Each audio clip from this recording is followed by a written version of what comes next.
catch and release.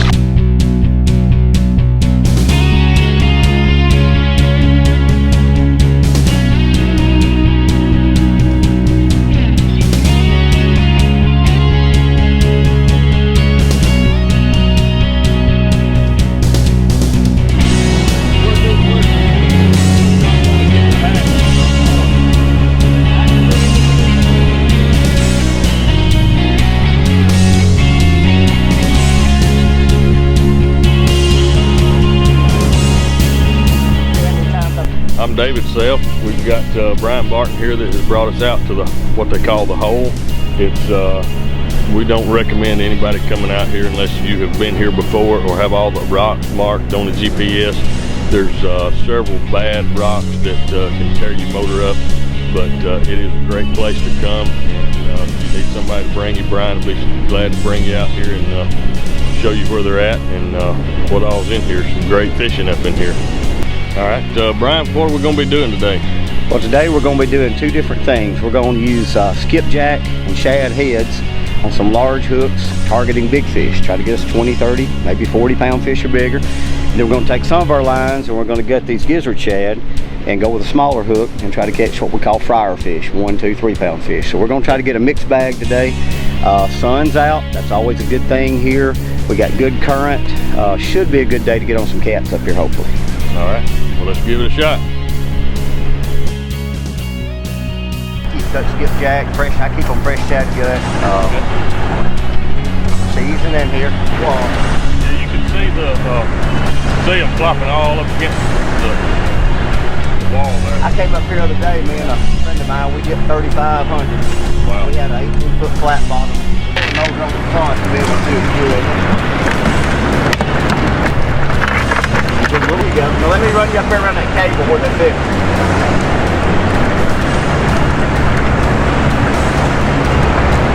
So how do you find these when they're not up here? You don't. I get them.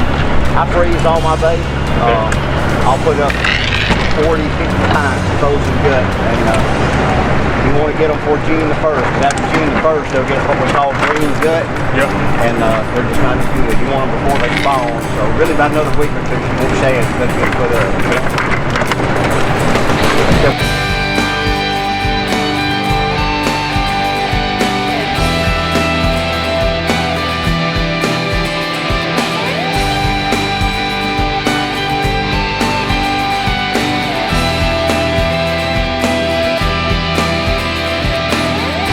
First bait we're going to use today is the skipjack herring. We're going to use this bait in two ways. First of all, I'm going to scale it. You don't have to scale it. The fish don't know the difference, but my experience has been if you leave the scales on the bait, many a times when you get on the point of the hook, that can cost you a fish. So I like on a smaller shad, especially a skipjack, to go ahead and get the scales off. Just take your knife and rough them up. You don't have to get them all exactly. Get the worst of them, and then we're going to cut him about 1 inch behind the head, and that is your trophy fish bait. Over the years I've probably caught now a dozen, 15 fish over 60 pounds, and 75% of them have been on that head. That is your big catfish bait. For the rest of him, today we mentioned we're going to be fishing for eating size fish. We're going to cut them in about a 1 inch or ½ inch steak, just like that. If I were going to fish for a big fish with this section, I would cut it about right here. I'd want about a 3-finger wet fish bait. Okay, what I'm doing now is these are what we call gizzard shad, and for these we're just going to use the gut. I'm just inserting a knife, making a strip, and raking the gut out. We'll save this because you're not supposed to put this back into the waterway. We'll dispose of these later, but we're just getting this gut, which is one of the best baits you can use for just catching medium-sized fish. As soon as you catch them, put them under ice. You got to take care of them today. You recording that now?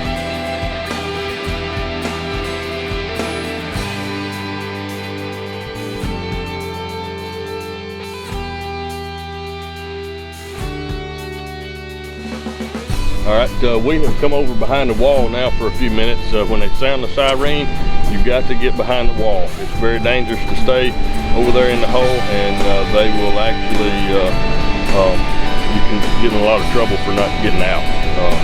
So you want to be sure your motor's in good shape when you come over here, and do get out from behind, out from in there and get behind the wall when they sound the siren. There's going to be a lot of water coming out. They're letting the water out of the lock. There's a boat locking through, and as you can see, the water gets real rough where they're letting it out. You do not want to get caught in that.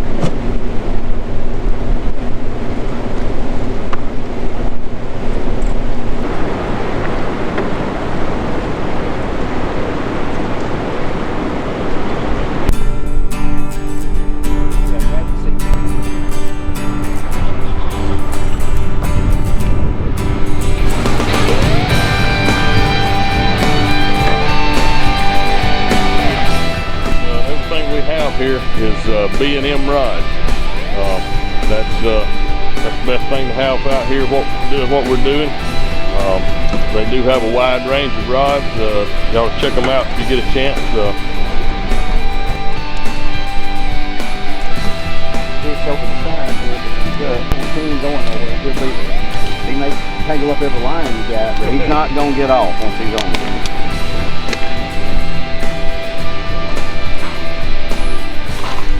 And if you'll take your point of your hook and run it through the gizzard and come all the way through it, you want the point to come out, but that little hardness of that gizzard to help hold that bait on there if you're trying to cast. In this case we're not casting, but if you were, that will help keep the bait on the hook.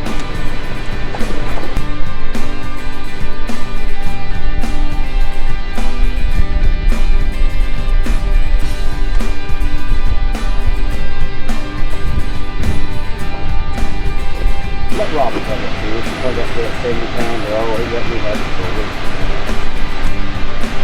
week. Ever want to pull, this is 65 and 80 pound braid. You never want to try to grab and pull with your hand. That's like a knife. So one of the tips I have for folks, that's a wooden handle off a Coleman cooler, an old cooler. Just put me a cable tie through it so I can hang it. But you take that, wrap it with electrical tape, duct tape, just something to cushion it. Wrap it up good and tight, get your hands clear, break it loose. And that'll save you possibly cutting a finger off, because literally braid line is very sharp. You never want to pull it with your bare hands.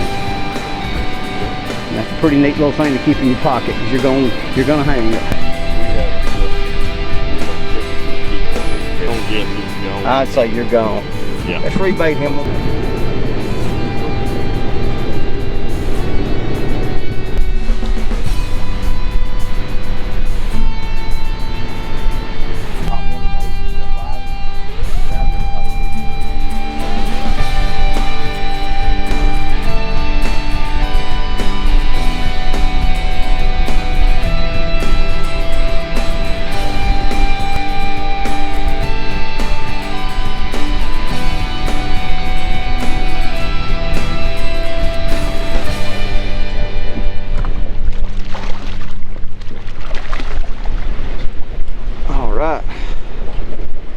About a 2 pound, pound 3/4, 2 pound channel. Beautiful fish. That's what I call a good fryer right there. Fillet or cook him whole. And that Daiichi hook, that circle hook, he didn't do anything. Fish just pulled and done all the work, but yet he wasn't going nowhere. I can't do it with my finger. I have to get a pair.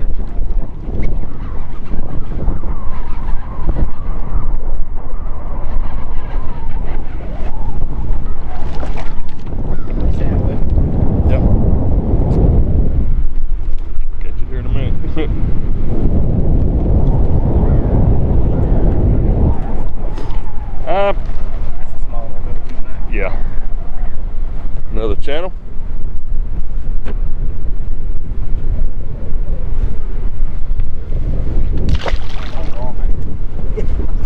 Yeah.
see this one's also appears to be full of eggs. Getting very close to the spawn time for these.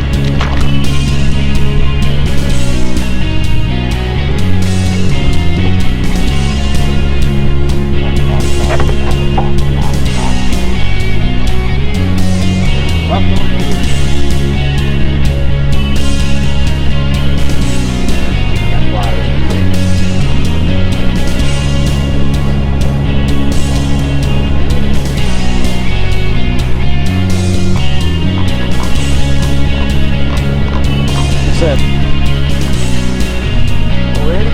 Yeah.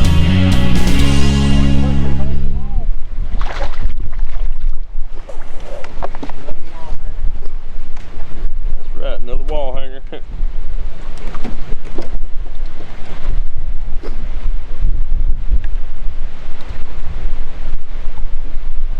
Another blue.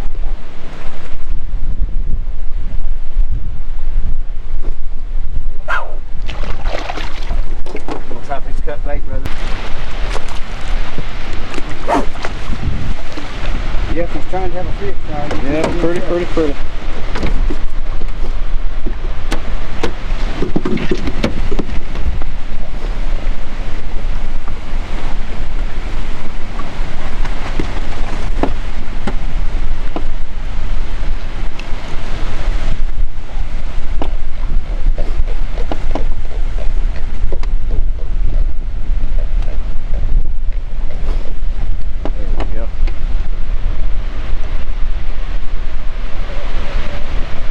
Got him.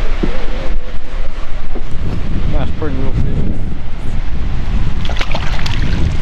Down he goes. I think he's Yeah, I think you're right. I think it's on. just coming towards you. Yeah. Oh, goodness. Is that a good one? No, it just scared me. Oh, That's a better fish, though, right? Huh? that's right. That wasn't your fault, though. You got one on that one, too. I don't know, I can't really tell. It ain't. It was pulling off the straight. I think that's why. Well, my rod holder, man, went down.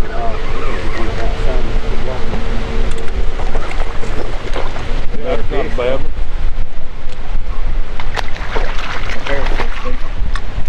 Yeah.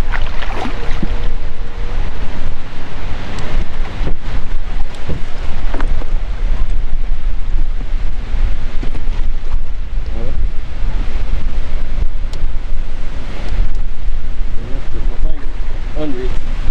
There we go.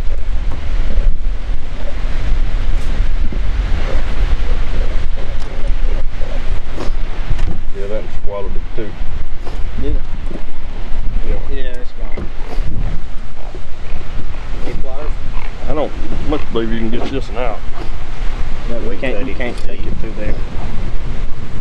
Real deep. It's pretty deep.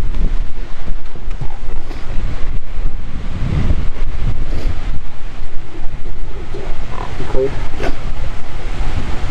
You see the clear? There you go. The outside one over there behind you. All right. Another nice Big blue. blue.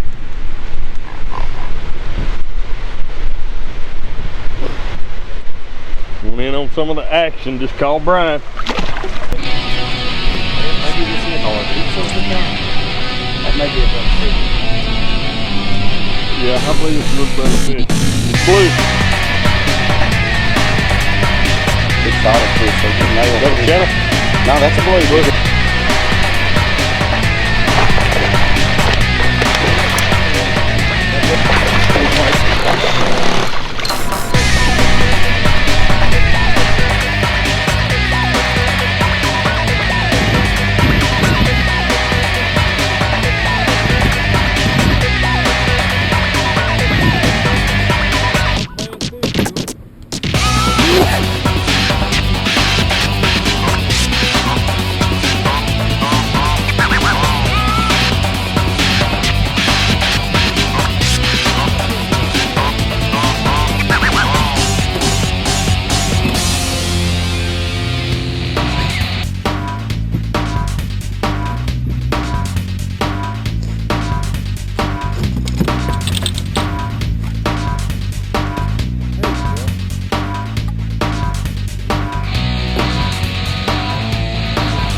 went hungry with it too now. He went all the way down. And rather than kill him, we're going to let him have it. They say. I believe it does, but I know if I rip it out, he's dead. Pretty fishing. You got a picture with him or anything with it?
Let me get one of them in the back there. I'll get it with you. I said hi.